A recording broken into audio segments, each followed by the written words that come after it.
Depuis de nombreuses années, des efforts ont été engagés pour permettre aux personnes en situation de handicap de bénéficier des mêmes soins que les personnes valides. Pourtant, malgré une meilleure prise en charge de leur handicap, la santé de ces personnes reste plus fragile que celle des valides. Est-ce que c'est normal que des personnes qui ont des déficiences psychiatriques, il y a une espérance de vie de 10 ans inférieure à la moyenne? C'est anormal de découvrir les tumeurs du sein 10 fois supérieures chez les personnes en institution que chez les personnes qui ne sont pas handicapées. La MNH, dans le cadre de sa grande cause, a souhaité donner la parole aux professionnels qui chaque jour sont engagés aux côtés des personnes en situation de handicap, afin de leur offrir un véritable projet de vie. Le point le plus important, je trouve, et concernant les personnes en situation de handicap, et sur lequel on a tous collectivement à faire des progrès, c'est notre capacité à prendre le temps, à avoir la sensibilité pour essayer en permanence de comprendre ce que souhaite la personne. Je vois pour la première fois un polyhandicapé. Je suis un peu perdu, mais c'est un patient comme tout le monde. J'ai besoin de m'en occuper. Eh bien, je peux avoir les 3 bons conseils rapidement, et les patients comprennent très bien qu'on aille tapoter sur notre petite machine pour récupérer 3 informations. Mais donc on a besoin d'accompagner les professionnels de santé. Afin de répondre à cette demande, Coactis Santé a créé HandiConnect, un site ressource pour aider les professionnels de santé dans leur pratique quotidienne auprès des patients en situation de handicap. J'ai un fils qui a une déficience intellectuelle et qui est autiste, et la première fois quand il s'est fait opérer, on a cherché partout des outils pour le préparer à cette opération. On n'a pas trouvé, donc on a fait nous-mêmes des découpages, montré des vidéos, mais honnêtement c'était pas satisfaisant. Et l'idée justement de Coactis, c'est d'apporter des outils concrets pour permettre à des soignants de ville d'accompagner au mieux et de recevoir et de soigner et de prendre en charge des patients en situation de handicap près de chez eux. La première chose que j'ai faite, c'est d'aller voir les associations de patients, tout type de handicap, des réseaux de soins, des professionnels de santé, pour leur dire quel est votre besoin. La prise en charge d'une personne en situation de handicap implique que les soignants offrent davantage de temps et de bienveillance. C'est sur ces valeurs essentielles que les centres Ipsos Santé ont mis en place une médecine générale attentive aux personnes fragiles. Il y a beaucoup de gens qui vont me dire « ici je me sens écoutée ». Et mon médecin ou ailleurs, sans forcément être en colère contre cet ailleurs, il n'y avait pas le temps, quoi. Il y a eu un certain nombre de valeurs qui ont été sélectionnées pour être partagées à travers les différents cabinets et les différentes missions. La première, c'est la bienveillance. Et on s'est rendu compte tous dans nos études médicales que la bienveillance, c'était déjà la bienveillance entre les soignants. La deuxième, c'est le collectif. On est plus forts tous ensemble. Le progrès continue. Donc on se forme les uns aux autres. Certains sont plus pointus dans certains domaines que dans d'autres. On s'attache à créer des cabinets qui vont avoir une ambiance pas trop médicalisée, un lieu où on peut se sentir dans une ambiance accueillante. Ce qui a été pensé à l'ouverture du premier cabinet, c'est comment optimiser la journée d'un médecin généraliste. Tout est géré au niveau administratif à l'accueil. On n'imprime pas les ordonnances, on ne fait pas de facturation, on passe pas la carte vitale. Et c'est vraiment les assistants médicaux qui vont faire accueillir le patient et lui dire au revoir. Tout ça fait que quand on vient pour X heures de travail, ça va être X heures de consultation qui sont optimisées pour les soins. Depuis 5 ans, Ipsos Santé teste également le programme Médecins traitants renforcé en concertation avec la CPAM. Ils visent à réduire le nombre de tarifications à l'acte au profit d'une prise en charge globale du patient. Ce qu'on aimerait aussi, c'est lancer d'autres choses pour les patients. Donc ça peut être par exemple quelques rendez-vous avec des psychologues pour des patients qui en ont besoin et qui n'ont pas les moyens de voir des psychologues. Donc pour ça, on a des partenariats en quelque sorte avec des psychologues à qui on peut adresser. Recruter une coordinatrice sociale pour pareil les patients qui en ont besoin. Encore une fois, le but c'est vraiment d'élargir la prise en charge à autre chose que la consultation médicale. Lorsque le handicap est causé par un accident, les soins du corps ne sont qu'une partie de la rééducation, car il faut adapter les personnes à une nouvelle vie. La clinique des Trois Soleils de Boissys-le-Roi est spécialisée dans la réadaptation des personnes victimes d'AVC. Une équipe pluridisciplinaire a été mise en place pour proposer à leurs patients convalescents une véritable réinsertion. Dès la phase de préadmission, on va s'engager dans un parcours de soins, puis de vie pour le patient, qui va être long, voire définitif, puisqu'effectivement, la plupart des patients suivis en centre de rééducation et qui gardent des séquelles vont être suivis au long cours, et toutes les problématiques liées à l'hospitalisation, puis liées à l'insertion sociale, professionnelle et à toutes les dimensions que ça peut recouvrir, vont devoir être traitées et quasiment vues ou identifiées dès l'arrivée du patient. On travaille beaucoup avec les services d'HAD, d'hospitalisation à domicile, classique et de réadaptation, parce qu'en effet, l'idée c'est que le patient il reste le moins longtemps possible dans notre établissement. Une des missions qu'on a, c'est identifier effectivement les barrières, les freins qui vont devoir être traités, de sorte que le patient se retrouve le mieux possible à l'extérieur, à la fois sur ses soins et sur sa capacité à être le plus autonome possible. Du coup, on est le combien aujourd'hui ? Jeudi 29 juillet. De quelle année ? 2021. Ok. Je pense qu'au niveau du bien-être du patient, l'ergothérapie, ça joue un rôle parce qu'on est vraiment axé à l'activité de vie quotidienne et on se centre aussi sur leurs loisirs. Donc on prend la personne dans son entièreté, aussi bien ce qu'elle souhaite, mais aussi ses déficiences pour essayer de l'améliorer. Et ensuite, ça les fait couper aussi des soins à proprement parler, puisque c'est un petit peu une façon détournée de travailler quelque chose qui ne fonctionne pas malheureusement. Vous venez de retourner quoi ? J'ai pas fait attention, mais j'ai vu que c'était pas une souris. Alors c'est une vache. Oh là là. Le fait de retrouver une notion au travers du jeu et du travail collectif, la possibilité de faire travailler de façon intensive les patients a permis effectivement de diversifier, d'étendre le champ de notre arsenal thérapeutique, en tout cas de nos propositions thérapeutiques. Tu montes dessus et à ce moment-là, tu essaies de te lâcher, de stabiliser. Le sport, c'est un peu une nouvelle activité, on va dire, qui commence à se faire connaître. On est en complémentarité de tous les autres thérapeutes. Quand je sors d'ici, j'ai l'équilibre, j'ai la coordination. Je peux effectivement gérer l'année et revenir l'année après. On aide un peu les kinés au renforcement musculaire, à l'équilibre, des choses comme ça. Donc, et en même temps, on peut apporter une petite animation. Tu attends 2-3 secondes, tu te tiens et tu repars. Ça fait 8 ans que je viens. Donc au départ, quand je suis arrivée, j'étais en fauteuil roulant. Lorsque je suis sortie d'ici, la première année, j'étais avec 2 béquilles. Je suis rentrée avec 2 béquilles à nouveau. Je suis ressortie avec une béquille la 2e année. D'accord ? La 3e année, je n'avais rien. Il y a 4 ans, on a monté donc, avec le docteur Duré un projet, l'activité physique adaptée dans les salles de sport, donc de fitness. Ce programme a été un grand succès. On a pu inclure sur ces plateaux techniques des personnes avec des déambulateurs, des fauteuils. Et en fait, au bout de 6 mois, on les laissait un peu choisir s'ils voulaient s'inscrire dans la salle de sport comme un adhérent lambda.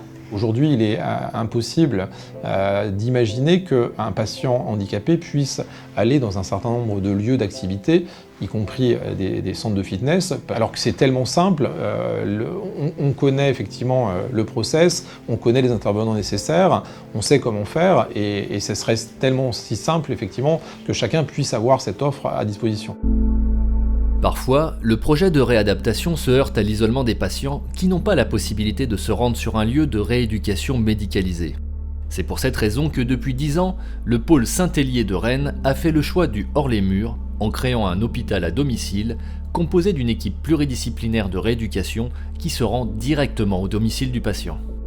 Ici, nous rencontrons des pathologies de type neurodégénératif, Parkinson, sclérose en plaques, lombalgie chronique. En fonction des objectifs qu'on aura fixés ensemble, on adaptera la séance. Ça peut être plier du linge, faire la toilette, préparer un repas, mettre la table, vider un lave-vaisselle. Ça apporte aussi du soin à des patients qui n'avaient pas avant ce soin, des auto-entrepreneurs qui ne pouvaient pas forcément se mettre en arrêt de travail, qui n'avaient pas forcément le temps de se dégager pour venir chez nous.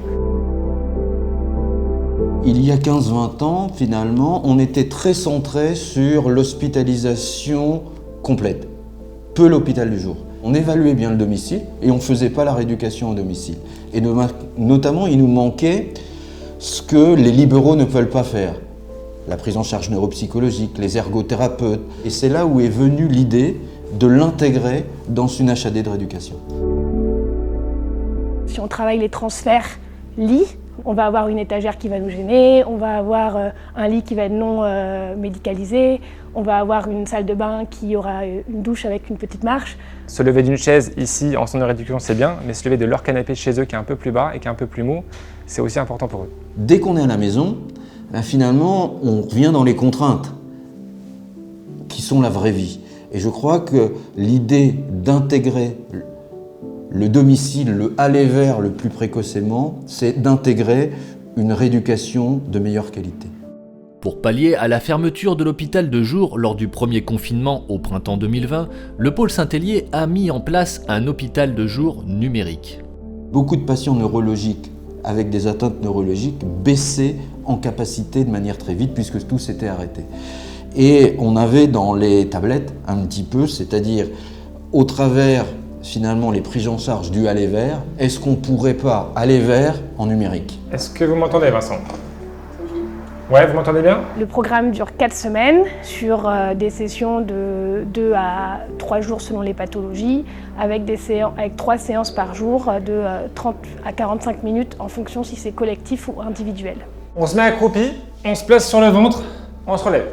L'idée, ça a été ça tout le début finalement de la mise en route, ça a été de faire les exercices en même temps, finalement pour montrer, pour se dire comment on est capable de faire. Une chaise peut devenir un outil de rééducation si on s'assoit, si on se met assis plusieurs fois d'affilée. Un escalier, ça peut être des bouteilles d'eau, si on les remplit, ça devient des haltères.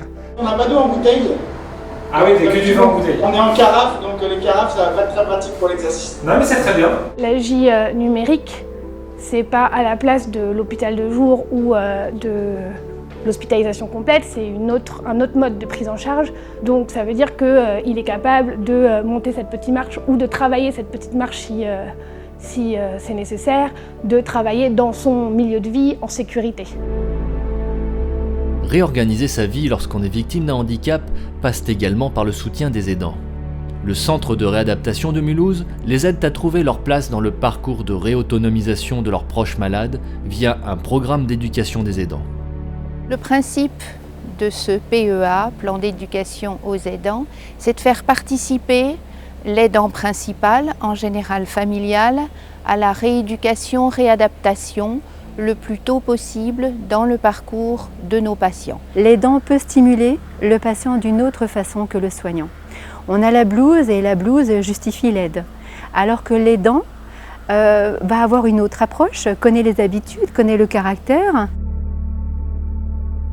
Le médecin commence par présenter aux proches, lors d'un entretien famille, ce projet d'éducation aux aidants comme faisant partie du parcours de rééducation. On a établi des grilles avec tous les soins auxquels on peut intervenir et aider la famille. On montre le soin, mais surtout on demande à la personne de participer aux soins sous surveillance, guidage, conseil. C'est une aide qui peut être par exemple l'aide à l'habillage, le déshabillage, l'aide au transfert quand il s'agit de lever ou coucher le patient.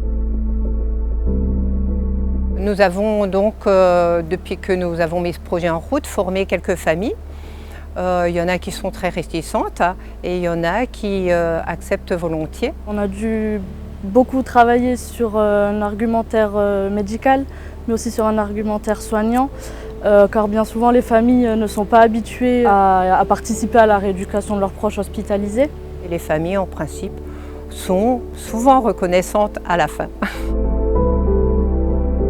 La formation que nous avons suivie, c'était une formation de communication et dans un premier temps, c'était plus de la théorie et l'après-midi, c'était plutôt de la mise en pratique avec des jeux de rôle, des sketchs entre nous. Pour les retours qu'on a eus des proches, bien souvent les proches sont très contents du coup de ce projet car quand ils rentrent à domicile, ils savent déjà effectuer les gestes. On a envie de faire connaître ce projet un petit peu partout parce qu'on pense que c'est quelque chose de constructif, quelque chose qui va aider.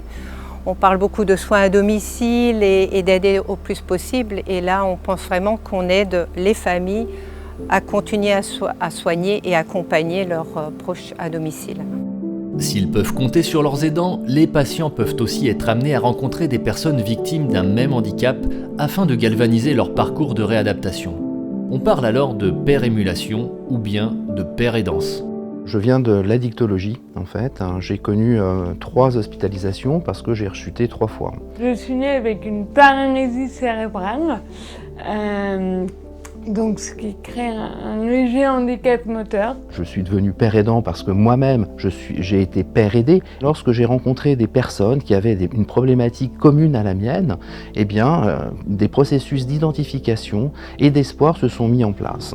Je me suis dit aussi que si c'était possible pour eux, eh bien ça doit l'être pour moi. J'étais pas du tout partante pour travailler dans le handicap en tant que personne handicapée. C'est qu'à un moment, je me suis sentie légitime à partager et à faire valoir ces expériences et ces savoirs que j'avais acquis.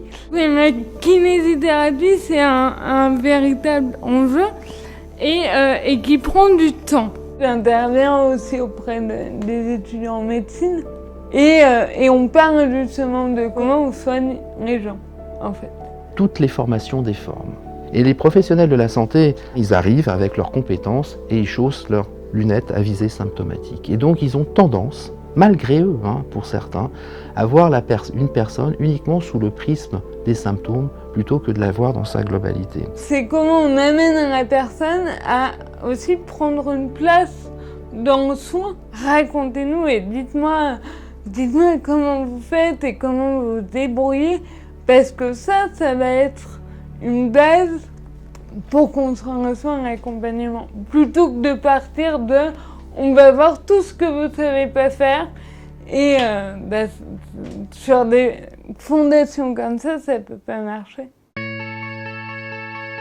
Pour préparer au mieux les soignants à la prise en charge du handicap, il est nécessaire de les y confronter dès leur formation initiale.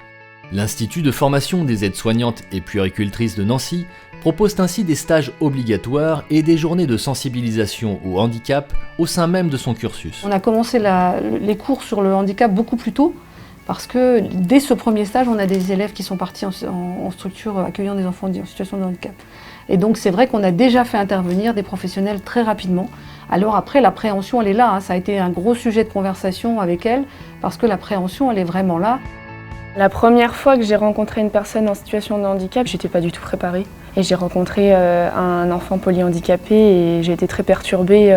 Personne n'est préparé face au handicap tant qu'on ne l'a pas rencontré. Je me suis dit, le pauvre, il est bloqué dans son corps en fait. Et du coup, je me suis dit, comment moi je vais pouvoir l'aider Je suis bienveillant de nature. Et je veux bien faire les choses et je veux surtout apporter de l'aide. Donc du coup, tout s'est bien passé. La plupart du temps, les élèves sont surpris, sont parfois déstabilisés. Mais ça, c'est typiquement humain. Enfin, on a peur de ce qu'on ne connaît pas. Et finalement, quand les gens apprennent à connaître, ils se rendent compte qu'il y a plein de craintes qui disparaissent assez naturellement. Et ils ont besoin d'être rassurés, ce qui est fait en général par les équipes qui les accueillent. Et on se rend compte que rapidement, au bout de quelques jours, les choses s'améliorent et finalement ça se passe bien. On m'aurait dit il y a des années, tu vas travailler avec des personnes en situation de handicap, j'aurais dit non en fait. Et maintenant en fait que j'ai travaillé avec eux, que j'ai appris à les connaître, et en fait pour moi c'est des personnes comme tout le monde en fait. C'est des personnes comme tout le monde qui ont des difficultés. Mais bon, qui n'a pas de difficultés, on a tous des difficultés, plus ou moins importantes. Tous les cours qu'on a, c'est des intervenants d'extérieur, donc c'est tous des professionnels de la santé. Donc ce qui est bien dans leurs cours, c'est qu'ils illustrent leurs propos, et ce qui nous permet à nous de mieux se projeter, de mieux comprendre ce qu'ils disent. Quels que soient les cours qu'on a ici dans n'importe quel domaine, la réalité du terrain fait que on s'enrichit au fur et à mesure de l'exercice professionnel en fait. Quand on parle d'adapter, aménager, il y a encore un monde entre ce que les gens imaginent et ce que la personne en situation de handicap a vraiment besoin. Et je pense que c'est encore là la grosse difficulté. C'est qu'en fait, les gens qui pensent et qui réfléchissent l'intégration, la réfléchissent de leur côté de valide, qui va bien et qui n'a aucune difficulté. C'est pas la personne porteur d'un handicap qui doit s'adapter aux autres. Je pense que c'est les autres qui doivent s'adapter au handicap, notamment au handicap de l'enfant. La prise en charge d'un handicap doit également relever le défi de rendre les personnes autonomes. Basé à Paris, le SAMSA Prepsy offre une détection et un accompagnement précoce des épisodes psychotiques avec pour objectif de répondre aux besoins médicaux mais également sociaux de leurs usagers. On constate qu'on peut éviter l'entrée dans le handicap psychique de ces jeunes gens par une action intensive, simultanée de plusieurs professionnels qui sont orientés vers les 3 objectifs principaux qui sont la reprise de l'activité professionnelle ou scolaire, la vie sociale et l'autonomie, en particulier à travers le logement. Il y a des craintes, il y a des appréhensions, il n'y a pas forcément l'envie de se réinsérer. Et finalement, c'est par la relation de confiance leur montrer que ça peut les aider. J'utilise des fois des outils comme des autoregistres où les patients doivent noter tous les objectifs, les émotions et les comportements pour pouvoir être conscients de qu'ils sont capables de faire des choses et ça les donne beaucoup de confiance. On va venir les aider à retrouver un groupe de socialisation, un groupe de pairs en fait. On va mener toutes les actions de manière coordonnée.